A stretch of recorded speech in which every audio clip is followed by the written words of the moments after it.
College के खाली हाल में आसिफ और आयशा की आवाज़ें गूंज रही थीं। आसिफ, जो 20 साल का एक नौजवान था, अपनी ही टीचर आयशा के साथ किसी पोशीदा ताल्लुक में उलझा हुआ था।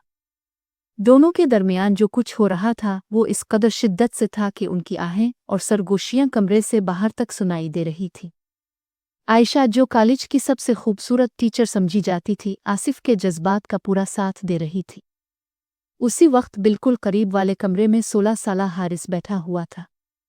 जब उसके कानों तक अजीब सी आवाज़ें पहुंची तो वो हैरान रह गया। इसने धीरे से खिड़की की तरफ झांका तो इसकी आंखें हैरत से फटी की फटी रह गईं। अंदर आयशा, जो हमेशा अपनी शाइस्तगी और वक़ार की वजह से मशहूर थी, आसिफ के साथ एक ऐसे रूमानी माहौल में थी जहां दोनों के जिस्म पर कोई कपड़ा तक नहीं था। हारिस का दिल धड़कना बंद हो गया। वो मंजर उसके ज़हन से नहीं निकल रहा था। उसके दिल और दिमाग में एक ही ख्याल गर्दिश कर रहा था, अगर आसिफ ये कर सकता है तो मैं क्यों नहीं। फिर उसके ज़हन में एक ख़तरनाक मंसूबा आया। एक ऐसा मंसूबा जिसे सुनकर अब भी हैरान रह जाएंगे कि आखिर एक 16 साला लड़का अपनी टीचर के साथ ऐसा किया करने वाला है। अगले दिन कॉलेज में 12वीं जमात की फेयरवेल पार्टी थी। तमाम तलबा और तालिबात अपनी बेहतरीन पोशाकों में आए हुए थे। आयशा भी एक खूबसूरत नीले रंग की सलवार कमीज़ में मलबूस थी। उनकी गोरी रंगत और मुस्कुराहट ने आसिफ को पहले ही अपना गिरविदा बना रखा था। आसिफ ने मौका तलाश करते हुए आयशा से बातचीत शुरू की। टीचर, आज तो बहुत खूबसूरत लग रही है।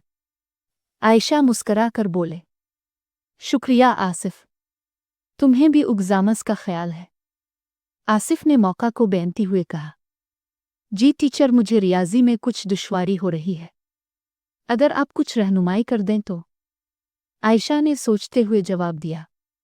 ठीक है, अगर तुम चाहो तो मेरे घर पर ट्यूशन ले सकते हो। ये सुनते ही आसिफ का दिल खुशी से फूल गया। इसने फौरन पूछा, कब आ सकता हूँ? आयशा ने कहा, आज तो पार्टी है, कल मैं मसरूफ़ हूँ। तुम परसों शाम को आ जाना। पार्टी ख़त्म होने के बाद आसिफ अपने घर वापस आया, लेकिन इसका दिल और दिमाग आयशा के ख्यालों में गुम था। वो अगले दिन का इंतज़ार नहीं कर पा रहा था। दरी असना हारिस इस मंज़र को भला नहीं पा रहा था जो इसने खिड़की से देखा था। इसके ज़हन में एक ही बात गूंज रही थी, अगर आसिफ ये कर सकता है तो मैं क्यों नहीं। वो अपने कमरे में बैठा एक ख़तरनाक प्लान बना रहा था। आसिफ आयशा के घर पहुंचा तो इसने देखा कि वो एक सादा मगर खूबसूरत सी सलवार कमीज़ में मलबूस थी। घर की सादगी और खामोशी ने आसिफ को हैरान कर दिया। आयशा ने मुस्कुराते हुए इसे अंदर बुलाया। आओ आसिफ, बैठो। तुम्हें क्या चाहिए? चाय या पानी? आसिफ ने घबराहट में कहा। पानी। जी, पानी ही चलेगा। आयशा पानी लेने अंदर चली गई। आसिफ की नज़रें उसके पीछे जाती रही। वो बार बार अंधेर अलिफादेर देख रहा था, गोया किसी चीज़ की तलाश में हो। जब आयशा वापस आईं तो इन्होंने आसिफ की बेचैनी महसूस कर ली। तुम आज कुछ परेशान लग रहे हो, आयशा ने नरमी से पूछा। आसिफ ने घटे हुए लहजे में कहा, जी टीचर, एग्जाम्स का दबाव है। अगर मैं फेल हो गया तो? आयशा हंस पड़ी। इतनी फिक्र मत करो, मैं तुम्हें एक अच्छा स्टडी प्लान दे दूंगी, तुम पास हो जाओगे। लेकिन आसिफ का इरादा तो कुछ और था। इसने मौके पाकर पूछ ही लिया, टीचर, घर में सिर्फ आप ही रहती हैं? आयशा की आंखों में एक अजीब सी उदासी छा गई। इन्होंने आहिस्ता से जवाब दिया, मेरी शादी को 10 साल हो चुके हैं।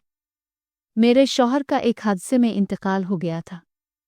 उसके बाद मैंने दोबारा शादी नहीं की। आसिफ को अपना रास्ता साफ नजर आने लगा। इसने हमदर्दी जताने की कोशिश की। अकेले रहना कितना मुश्किल होगा आपके लिए। आयशा ने गौर से आसिफ की तरफ देखा, फिर कहा, वक्त के साथ सब कुछ सहने की आदत हो जाती है। दिन गुजरते गए। आसिफ रोज़ाना आयशा के घर आने लगा। पहले सिर्फ पढ़ाई की बात होती, फिर आहिस्ता आहिस्ता दोनों के दरमियान ज़ाती बातें होने लगे। एक दिन आसिफ ने आयशा का हाथ पकड़ लिया। आयशा ने चौंक कर देखा लेकिन कुछ नहीं बोला। आसिफ का हौसला बढ़ गया। वो करीब आया और फिर अचानक आयशा ने इसे रोक दिया। नहीं आसिफ, ये गलत है। लेकिन आसिफ ने उनकी बात नहीं मानी। वो चुपचाप वहां से चला गया। इस रात आयशा सो ना सकी। उनके ज़हन में आसिफ के बारे में मुतज़ाद ख़यालात चक्कर काट रहे थे। क्या मैं वाकई अकेली ज़िंदगी गुजारना चाहती हूँ? अगले दिन जब आसिफ आया तो वो कुछ उदास लग रहा था। आयशा ने पूछा, क्या हुआ? आसिफ ने झट से जवाब दिया, कुछ नहीं टीचर। लेकिन दोनों जानते थे कि कुछ ना कुछ हो रहा है। दिन ढले। बातों बातों में आयशा के कदम लड़खड़ा गए। वो आसिफ के करीब आ गई। आसिफ ने इसे अपनी आगोश में ले लिया। टीचर, आसिफ ने कहा, आप अकेले नहीं हैं। आयशा ने मुज़ाहमत करने की कोशिश की, लेकिन उनके जिस्म ने जवाब दे दिया। 10 साल की तन्हाई के बाद वो पहली बार किसी के करीब थी। लेकिन वो नहीं जानते थे कि हारिस, जो क्लास रूम वाले वाक़ये के बाद से आयशा पर नज़र रखे हुए था, एक बार फिर उनके राज का गवाह बन चुका था। इसके ज़हन में एक और ख़तरनाक मंसूबा जन्म ले रहा था। आसिफ और आयशा का रिश्ता अब सिर्फ उस्तानी और शागिर्द तक महदूद नहीं रहा था।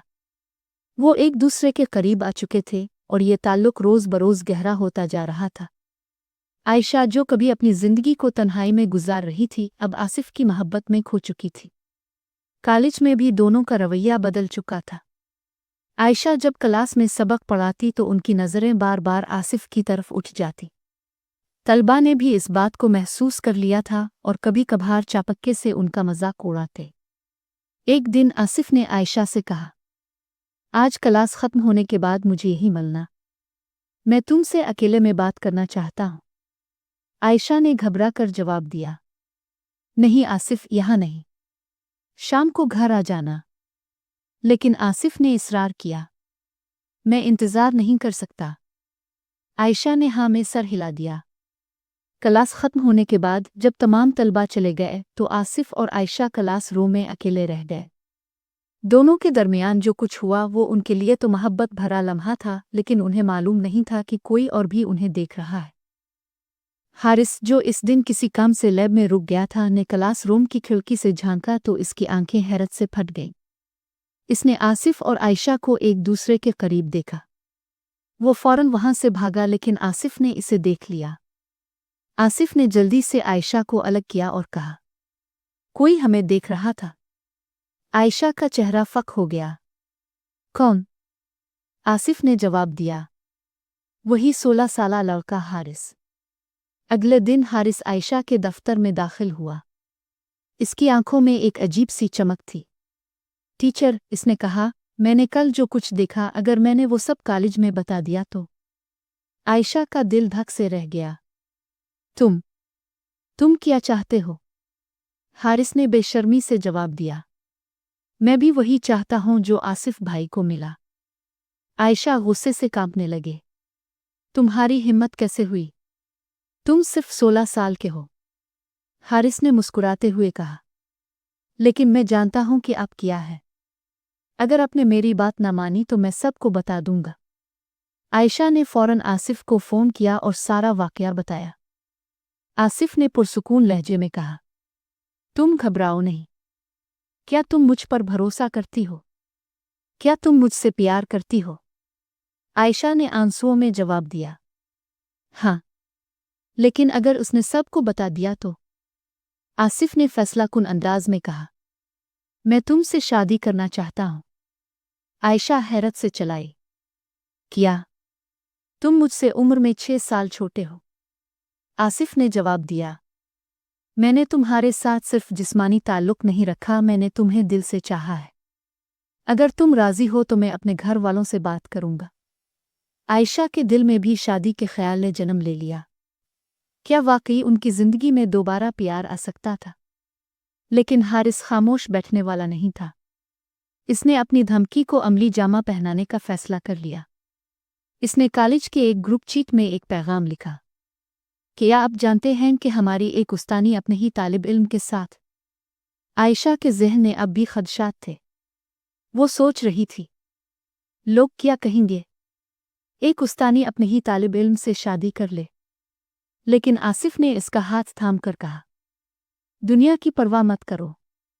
अगर हम सच्चे दिल से एक दूसरे से प्यार करते हैं तो बस हाँ कह दो। عائشہ نے گہری سانس لی اور مسکراتے ہوئے جواب دیا، ہاں۔ آصف کے والد سخت مزاج انسان تھے۔ جب انہوں نے سنا کہ ان کا بیٹا اپنی ہی استانی سے شادی کرنا چاہتا ہے تو وہ غصے سے بھر گئے۔ یہ کیا بےہودہ بات ہے؟ تمہاری عقل ماری گئی ہے۔ لیکن آصف نے ڈٹ کر جواب دیا، ابا، عائشہ کوئی بری لڑکی نہیں ہے۔ قسمت نے اس کے ساتھ بڑا ظلم کیا ہے۔ میں اس کی زندگی میں خوشیاں لوٹانا چاہتا ہوں۔ کئی دنوں تک گھر میں کشمکش رہی۔ آصف نے کھانا پینا چھوڑ دیا۔ اس کا جسم دبلا ہو گیا۔ آخرکار اس کے والد کو اپنے بیٹے کی خوشی کی فکر لاحق ہوئی اور وہ راضی ہو گئے۔ چند ہفتوں بعد آصف اور عائشہ کی شادی ہو گئی۔ عائشہ نے کالج چھوڑ دیا اور دونوں نے ایک نئے شہر میں اپنی زندگی شروع کی۔ آصف نے ایک اچھی نوکری حاصل کی اور عائشہ گھر کو سنبھالنے لگی۔ ایک دن عائشہ نے آصف سے کہا، تم نے میری زندگی بدل دی۔ میں تمہارا شکر گزار ہوں۔ آصف نے مسکراتے ہوئے جواب دیا، نہیں، تم نے میری زندگی سنوار دی۔ حارث، جس نے کبھی عائشہ کو بلیک میل کرنے کی کوشش کی تھی، اب بھی اس کے ذہن میں گھر کیے ہوئے تھا۔ اس نے اپنے دوستوں کے ساتھ مل کر ایک منصوبہ بنایا تھا کہ وہ عائشہ کے گھر جا کر اس پر دباؤ ڈالیں گے۔